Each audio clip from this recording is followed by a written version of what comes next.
Toujours chez les jeunes, parlons un peu aussi du travail énorme aussi qui a été fait en direction des juniors, puisqu'il va y avoir quand même quelque chose qui va se passer cette saison. Je crois qu'il faut remonter peut-être à 30 ans en arrière, mais c'est de cet ordre-là. Il va y avoir 2 équipes juniors à Carcassonne.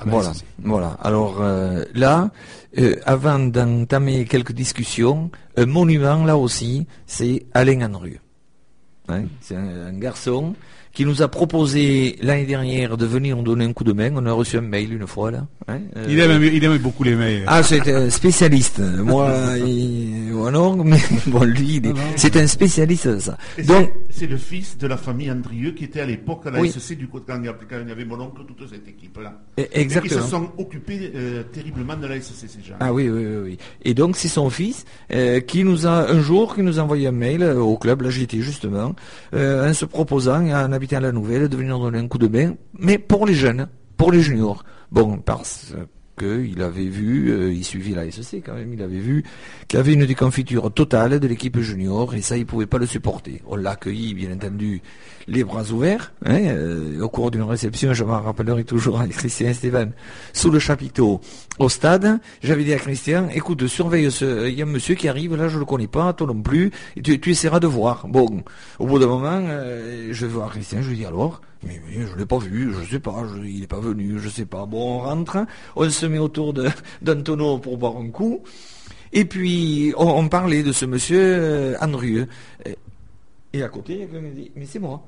Ah bon? Eh bien voilà. Donc voilà comment on a fait connaissance. La simplicité. Voilà. Simplement, extraordinaire d'efficacité. Donc effectivement, déconfiture de l'équipe junior ces 2 ou 3 dernières saisons, c'est insupportable pour la SEC. Et puis de toute façon, il ne peut pas y avoir de grands clubs sans une grande équipe junior. Voilà. Il s'est mis au travail, il nous a recrutés, on en a actuellement 53 de licenciés juniors. 53. C'est pas rien. Et donc, on a décidé de monter une seconde équipe junior, une junior donc fédéraux, qui va intégrer le championnat donc de fédéral. Il y a les IAN aussi d'ailleurs, on a oublié peut-être de le dire aussi, c'est que les IAN vont aussi avoir une seconde équipe junior, ce qui est extraordinaire. Voilà. Et on va jouer un championnat avec donc les PO et les IAN. Voilà, très bien, impeccable. Et ce que je voudrais, mais là j'arrive pas à voir le feu vert de la fédération. Vous savez que le Cabardais, notre équipe réserve, se doit d'avoir une équipe junior. Sinon, ils sont pénalisés, ils prennent des points de pénalité et financièrement, une amende importante. Ce que je souhaite, c'est que cette équipe B soit attachée à l'équipe du Cabardès. Je ne peux pas avoir la confirmation ni l'infirmation de cette possibilité. Voilà. J'essaie d'avoir Hervé Guiraud, donc le secrétaire général. Bon, il me dit, je sais pas, il faut que je regarde, etc. Bon, il n'y a pas moyen. Bon, alors, faute de réponse, qui ne donne pas de réponse accepte. Moi, je vais dire, voilà, l'équipe B est affectée au Cabardès, qui va jouer d'ailleurs demain en ouverture de Cabardès-Villefranche. Voilà. Il va jouer contre Toulouse, je crois. Oui, exactement. Voilà, alors, donc cette équipe... Allez-y, mais... Pardon. Donc ces 2 équipes juniors, il a fallu trouver. Vous savez on s'est séparé d'Éric Van Brussel pour différentes raisons. Donc c'est Jean-Yves Griotto qui va avoir de la promotion. C'est de la promotion interne puisqu'il va passer des minimes au junior A, donc de la SEC. Et il est ravi de l'aubaine et de l'opportunité je suis certain qu'il va saisir pour l'intérêt des jeunes d'abord, bien entendu, de la SEC et du sien aussi. Parce que je pense qu'on a un garçon là qui a du potentiel, d'ailleurs qui est diplômé en plus, donc ce qui montre déjà qu'il est volontaire. Et ensuite, pour l'équipe B, eh bien, on a fait appel à un autre ancien, c'est Didier Butignol, que je n'avais pas l'honneur de connaître pour l'instant, parce que c'est des jeunes pour moi, ça, bien entendu. Oui. Et il a fait une partie de sa carrière à Albi Voilà, à Albi. Et donc, je pense qu'ils ont trouvé leur marque là, tous, et que ça devrait bien se passer. Voilà.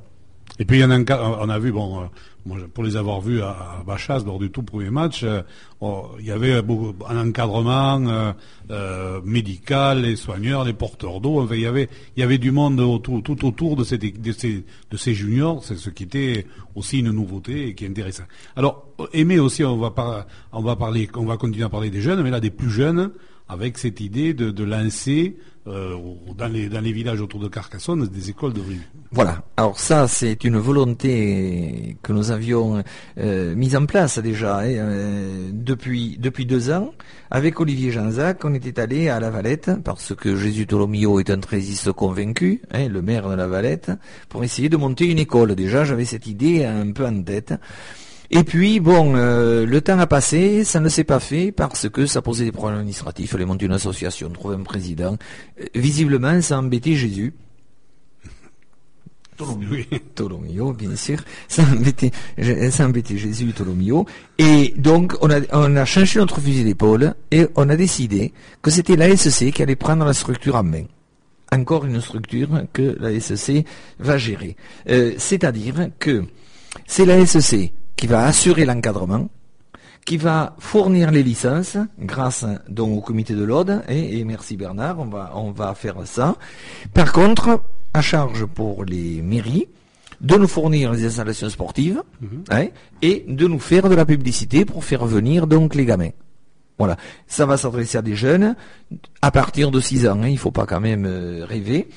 Et de 6 à 8 ans, ils seront sur place, ils feront un entraînement sur place, une initiation bien entendu, et tout simplement. Oui, et par contre, s'il y en a qui ont un âge plus avancé, 10, 12 ans, etc., nous les enverrons bien entendu à la maison des jeunes, où il y aura une structure d'accueil pour faire le nécessaire, pour les faire progresser. Voilà. Donc, nous avons établi une convention entre donc l'ASC et les maires directement. On ne s'en reste pas aux écoles.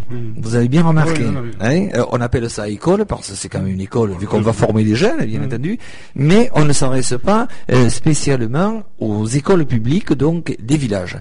Maintenant, il est bien entendu que si l'instituteur du village a pour nous une oreille attentive, il est bien entendu que nous allons en profiter et nous allons pénétrer aussi dans l'école si nous pouvons bien entendu le faire. Pour l'instant, nous avons envoyé des conventions à La Valette, à Lérac, Prexan, à Casillac, à Palaja, à Villegly. Et aussi à Villeneuve-Minervois, bien entendu. Donc ça en fait 7. Un chiffre intéressant, 7. Ça, c'est très très bien. Voilà. Je peux vous dire d'ores et déjà qu'à La Valette, sans avoir fait trop de publicité pour l'instant, ils ont déjà 10 jeunes inscrits. Et à Villeneuve, mais là l'ingénieur a déjà pris l'affaire en main, il s'en occupe et puis il est bien placé pour ça puisqu'il il est maire et puis il s'occupe de la communauté. Et il a 35 jeunes déjà. Donc ce qui est intéressant, ce qui veut dire qu'il y a du potentiel et que donc si on s'en occupe, si on a des personnes pour s'en occuper, on arrivera à faire reconnaître notre rugby qui est le plus beau rugby qui existe. Après tout le reste, c'est du folklore. On l'a vu hier soir. On l'a vu hier soir. Voilà. Alors, comment ça va fonctionner? Nous allons avoir un responsable de toutes les écoles. Ici, sur la SEC, quand je dis ici, c'est pas Marseille, c'est à la SEC, bien entendu. À la SEC, donc, c'est Hernan Martinez, qui est un ancien arbitre que vous connaissez, qui a intégré d'ailleurs le comité directeur de la SEC. Il a été brillamment élu au cours de l'Assemblée Générale de mardi dernier. Voilà, c'est lui qui va être chargé donc de coordonner un peu tout ça. Et nous aurons un responsable dans chacune des écoles. Voilà comment ça va fonctionner. Et il faudra que les informations remontent des écoles jusqu'à la SEC et redescendent de la SEC jusqu'aux écoles. L'encadrement sportif sera fait donc par les jeunes du centre de façon bénévole puisque il n'y aura pas de rémunération de quelque nature que ce soit. On ne demandera pas aux jeunes de payer, bien entendu, rien du tout. Et par contre, ces jeunes de la structure de formation qui vont encadrer donc les jeunes des écoles seront diplômés. Oui, c'est Laurent Roldos qui va faire. Voilà, c'est Laurent Roldos avec le comité et la Ligue, et la Ligue donc Languedoc-Roussillon. Actuellement, la formation est en place, elle est pratiquement terminée, c'est-à-dire que d'ici une semaine ou 15 jours, je pense que tous les jeunes seront diplômés et donc pourront aller directement dans les écoles, ce qui sera une bonne opération. Exactement. Et autant de licenciés pour la fédération aussi.